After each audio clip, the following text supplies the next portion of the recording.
जय हिंद दोस्तों।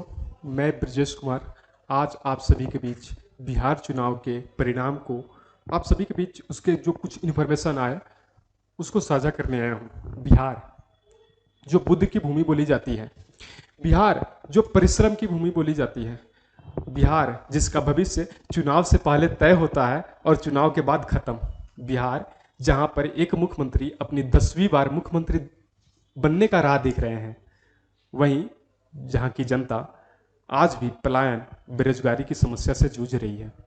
उसका परिणाम, उस चुनाव का परिणाम जिसका डाटा हमारे पास आया, हम उसको आपके समक्ष शेयर करना चाहते हैं, साझा करना चाहते हैं। पहली चीज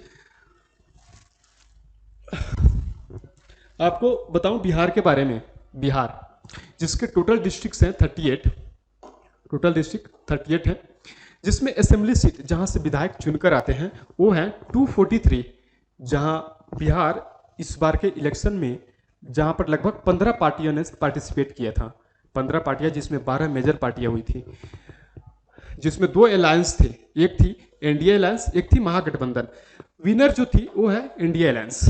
मैं आप सभी को बता दूं, एनडीए अलायंस जिसमें लगभग 5 मेजर पार्टियां थी।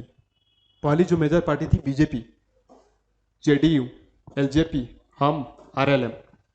बीजेपी, मैं बात करूं महागठबंधन अलायंस की, तो इसमें जो मेजर पार्टियां हैं वो RJD, Congress, CPI, CPIM, CPI, VIP. इसके बाद में अगर आपसे बात करूं party wise result, total voting percentage, इसमें शायद कुछ चीज़ें ऐसी है जो हमें सोचने पर मजबूर कर देगी कि आखिर एक क्या चल रहा है, आखिर ये सिस्टम हमारा कैसे बना है, कैसे चुनाव में एक इंसान ज़्यादा वोट परसेंटेज लेकर भी कम सीटें लेता है, वहीं कोई पार्टी कम वोट परसेंट लेकर भी ज़्यादा सीटों पर चलती है। सबसे पहले मैं आप सभी को कौन सी पार्टी कितनी सीट ली उसके बारे में बता देना चाहता हूँ। पहली बीजेपी जो 89 सीट इस चुनाव में हासिल की, वहीं दूसरी जगह थी जनता दल यूनाइटेड, जेडीयू, जो 85 सीट लेकर इस चुनाव में अपना जगह बनाई। उसके बाद है राष्ट्रीय जनता दल, आरजेडी, 25 सीट्स, लोक शक्ति जनता दल रामविलास पासवान की 90, national Indian national Congress 6, AIMIM 5, हम 5, उसके बाद राष्ट्रीय लोक मोर्चा 4, उसके बाद और काफ़ी सारी पार्टियां थी जिसमें सीपीआई थी, वीआईपी थी, आईआईपी थी, बीएसपी थी, सीपीआईएम, इन सबको 2-1 सीटें मिली है। इन सबको मिलाकर कुल जो सीट्स हुए 243 हुए। एक चीज जो आप सभी को एक बार सोचने के लिए मजबूर करेगी, सबसे पहले मैं आप सभी को बता देता हूँ वोटिंग परसेंट कितने हुए बिहार में। देखा जाए तो बिहार में टोटल वोटिंग परसेंट थे 66.9। इस बार शायद हर बार से ज़्यादा वोटिंग हुए हैं बिहार में। शायद ये कहा जाता है कि जब वोटिंग परसेंट बढ़ते हैं तो कुछ बदलाव होता है। फिर देखते हैं इस बार बिहार का भविष्य 5 सालों में एनडीए सरकार कैसे तय करती है।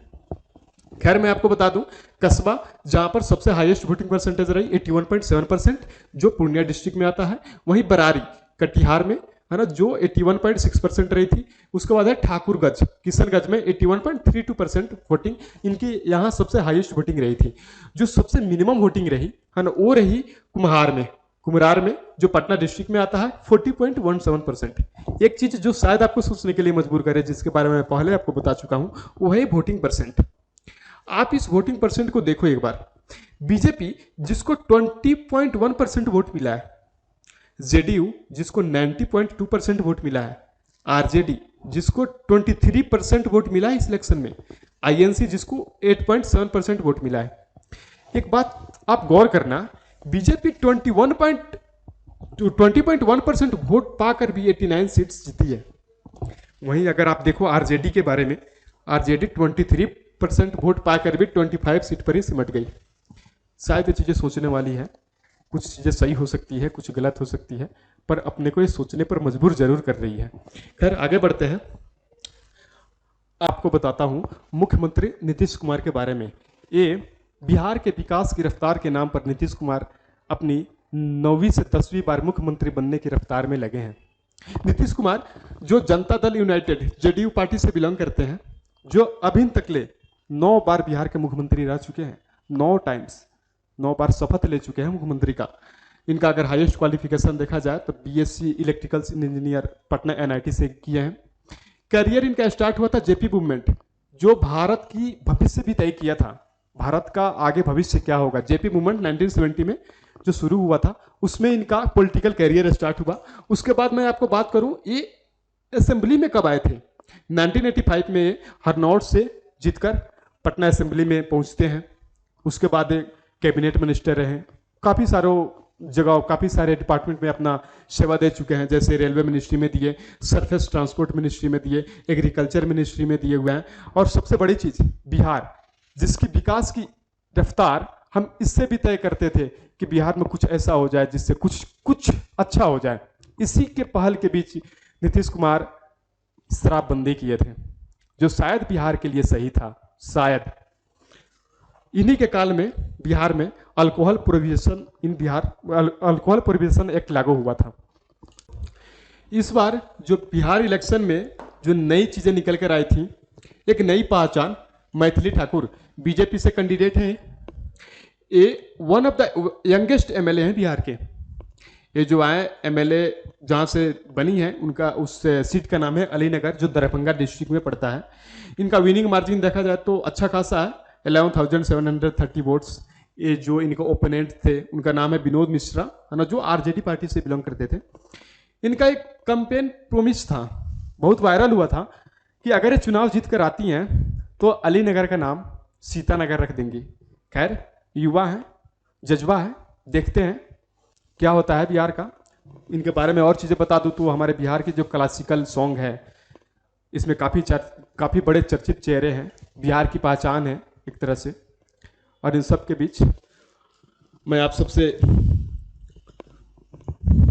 बोलूँगा, हम बिहारी, हमारा बिहार जो बेरोजगारी, पलायन, इन सब की समस्याओं से जूझते हुए आज अपना भविष्य 5 सालों के लिए फिर एनडीए गवर्नमेंट के हाथों तय कराने जा रही है।